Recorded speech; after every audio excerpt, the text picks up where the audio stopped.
For Mary Montes, a photo of her son posted next to a nasty message crossed the line. From Jakarta, Indonesia.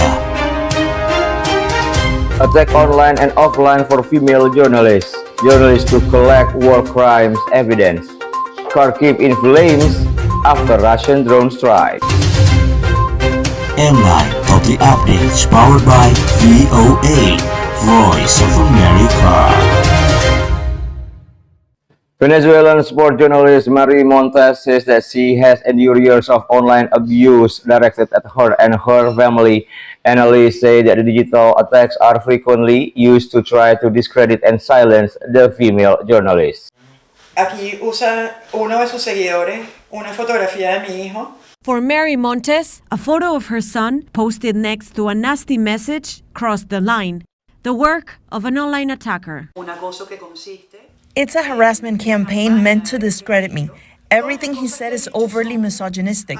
Of course this affects me. It affects my reputation. It affects my family. The Miami-based journalist says she's faced offensive threats and messages from a stalker and his followers via social media since 2018. They tried to discredit her work as a sports journalist at first, but Montes says the online attacks grew more frequent and intense, and eventually included physical threats. The journalist says followers of the stalker, who is in Venezuela, took photos of Montes and her family in Miami. The stalker then shared them on social media. They would say that women can't talk about baseball, that I don't know anything about it. I have nothing to prove regarding my knowledge of baseball, but the personal attacks on my reputation, my marriage, my children, that's another thing. Montes alerted U.S. authorities, but because her aggressor is outside the country, there's little they can do. Her case is not an isolated experience. A joint study by the International Center for Journalists, or ICFJ, and UNESCO found 73% of the female journalists surveyed experienced online violence. Nabila Shavir is one of the study's researchers. Voices are being chilled of key women journalists who are trying to just simply do their work. Online abuse and threats can take a psychological toll and lead to self-censorship on critical issues, say experts. Female colleagues have stopped posting on social media, and some have even left journalism because of these attacks. Ultimately, that's their goal, to intimidate and silence you.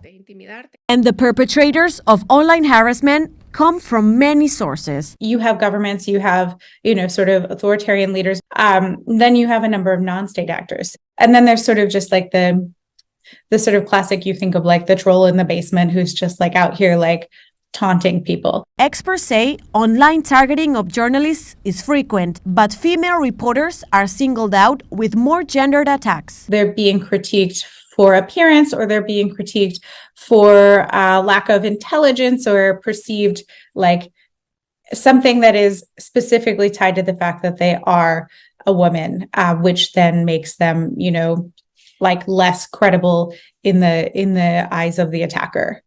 The ICFJ study found 1 in 5 female journalists reported being attacked or abused offline in cases that stemmed from earlier online harassment. Experts say measures to protect journalists and to hold those responsible accountable are urgently needed. Until then, groups like the Coalition Against Online Violence offer online tools and support.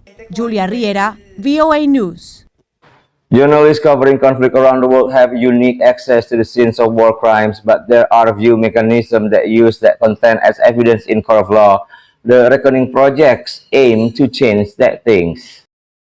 The Reckoning Project aims to be a game changer in the world of human rights and investigative journalism. Co-founded by Janine Di Giovanni, a human rights reporter and investigator in conflict zones, the project fights for justice and accountability in times of war, in the court of public opinion and the courts of law.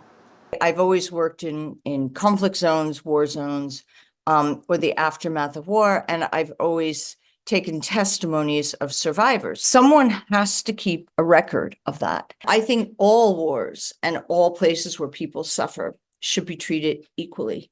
The Reckoning Project combines advocacy and journalism, training reporters and researchers to record, collect, and conserve witness statements and testimonies so that they can be used in legal cases. That means, among other things, that reporters must ask non-leading questions and not coach witnesses they speak with on how to answer.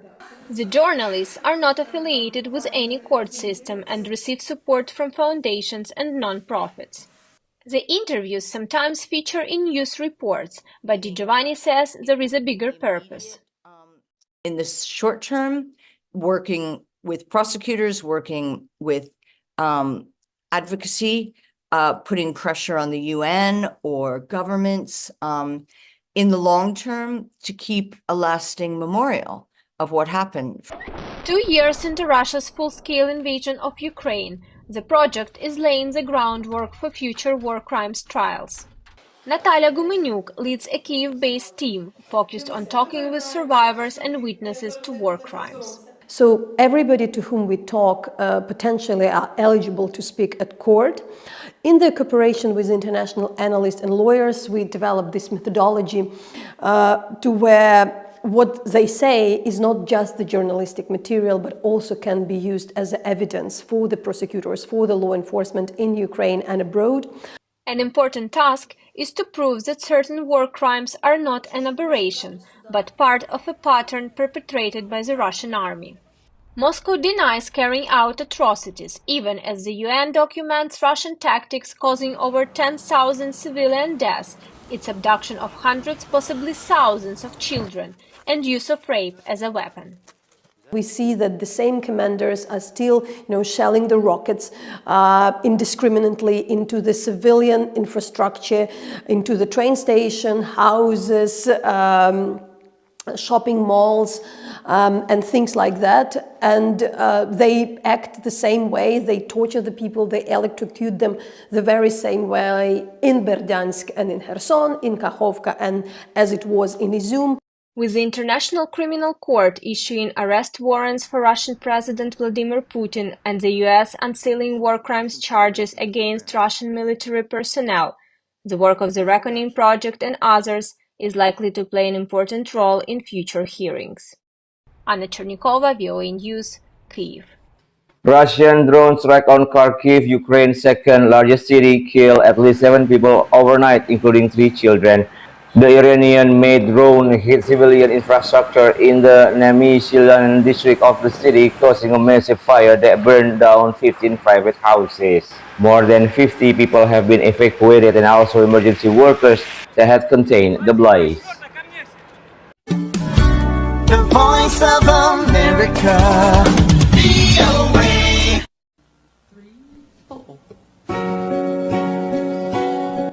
My name is Mirzawardana. Thank you very much for being with us, and don't forget to check on my Instagram account at Mirza_Wardana to get the best online shopping recommendation by clicking a link on the story or on the profile. Until next time on MLINE Top 3 Updates, powered by VOA, Voice of America.